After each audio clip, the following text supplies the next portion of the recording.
యెషయా గ్రంథము మొదటి అధ్యాయము మొదటి వచనం. ఉజ్జియా, యోతాము, ఆహాజు, హిజ్కియా అను యూదా రాజుల దినములలో యూదాను గూర్చియు యెరూషలేమును గూర్చియు ఆమోజు కుమారుడగు యెషయాకు కలిగిన దర్శనము. రెండవ వచనం. యెహోవా మాటలాడుచున్నాడు. ఆకాశమా ఆలకించుము, భూమి చెవియొగ్గుము. నేను పిల్లలను పెంచి గొప్పవారినిగా చేసి తిని, వారు నా మీద తిరుగబడి ఉన్నారు. మూడవ వచనం. ఎద్దు తన కామందు నెరుగును, గాడిద తన సొంతవాని దొడ్డి తెలుసుకొనును. ఇశ్రాయేలునకు తెలివి లేదు, నా జనులు యోచింపరు. నాలుగవ వచనం.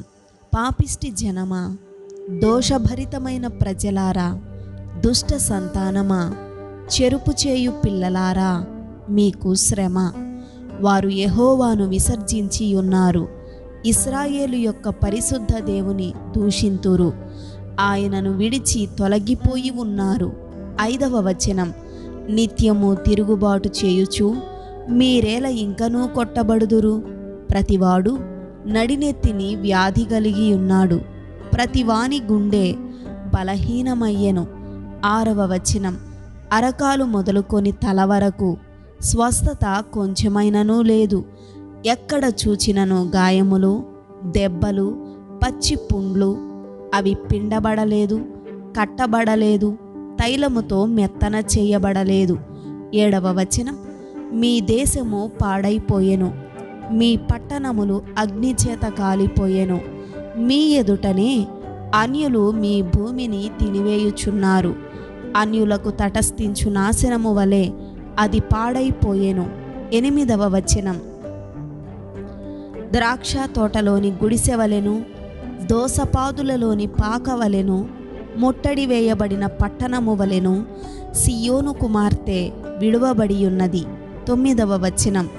సైన్యములకు అధిపతియగు యెహోవా బహు కొద్దిపాటి శేషము మనకు నిలుపని ఎడల మనము సొదొమ వలె నుందుము, గొమొర్రాతో సమానముగా ఉందుము. పదవ వచనం. సొదొమ న్యాయాధిపతులారా, యెహోవా మాట ఆలకించుడి. గొమొర్రా జనులారా, మన దేవుని ఉపదేశమునకు చెవియొగ్గుడి. 11వ వచనం. యెహోవా సెలవిచ్చిన మాట ఇదే.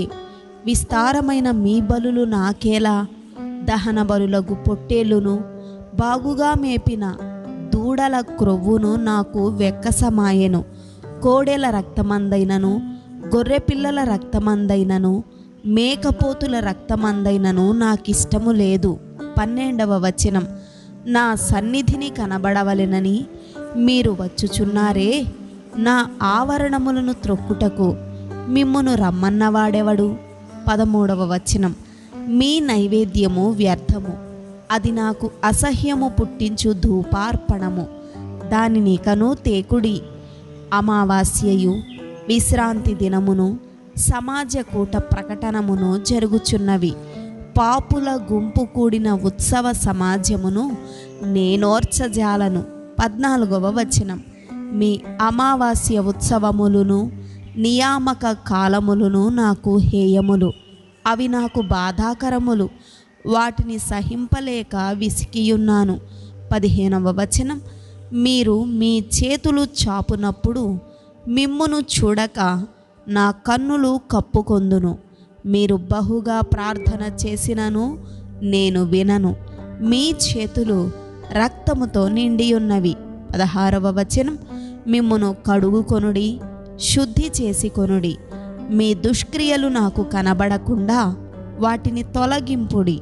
17వ వచనం. కీడు చేయుట మానుడి, మేలు చేయ నేర్చుకొనుడి. న్యాయము జాగ్రత్తగా విచారించుడి, హింసించబడు వానిని వెడిపించుడి. తండ్రి లేని వారికి న్యాయము తీర్చుడి, విధవరాలి పక్షముగా వాదించుడి. 18వ వచనం.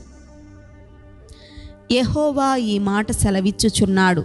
రండి, మన వివాదము తీర్చుకొందము. మీ పాపములు రక్తము వలె ఎర్రనివైనను అవి హిమము వలె తెల్లబడును.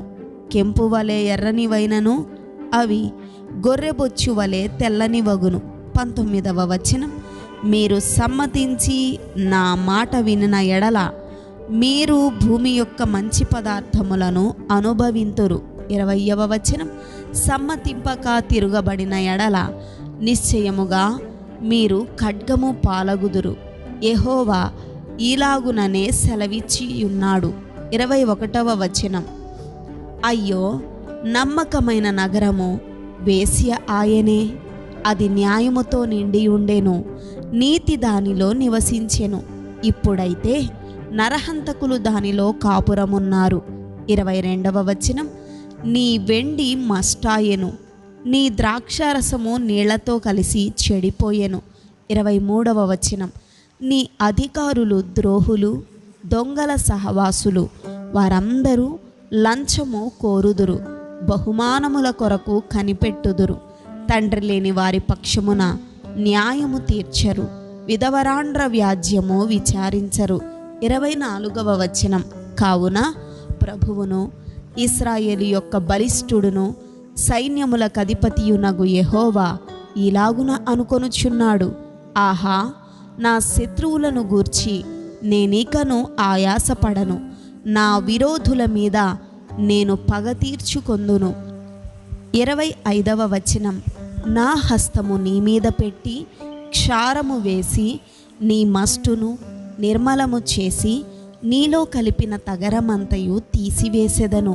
26వ వచనం, మొదట నుండినట్లు నీకు న్యాయాధిపతులను మరలా ఇచ్చెదను, ఆదిలో నుండినట్లు నీకు ఆలోచనకర్తలను మరలా నియమించెదను. అప్పుడు నీతిగల పట్టణమనియు నమ్మకమైన నగరమనియు నీకు పేరు పెట్టబడును. 27వ వచనం, సియోనుకు న్యాయము చేతను తిరిగి వచ్చిన దాని నివాసులకు నీతి చేతను విమోచనము కలుగును. 28వ వచనం, అతిక్రమము చేయువారును పాపులను నిశ్శేషముగా నాశనమగుదురు, యెహోవాను విసర్జించువారు లయమగుదురు. 29వ వచనం, మీరు ఇచ్చయించిన మస్తకి వృక్షమును గూర్చి వారు సిగ్గుపడుదురు, మీకు సంతోషకరములైన తోటలను గూర్చి మీ ముఖములు ఎర్రబారును. 30వ వచనం, మీరు ఆకులు వాడు మస్తకి వృక్షము వలెను నీరు లేని తోటవలెను అగుదురు. 31వ వచనం, బలవంతులు నారపీచు వలె నుందురు, వారి పని అగ్ని కణము వలె నుండును, ఆర్పువాడెవడును లేక వారును వారి పనియు బొత్తిగా కాలిపోవును. ఆమేన్.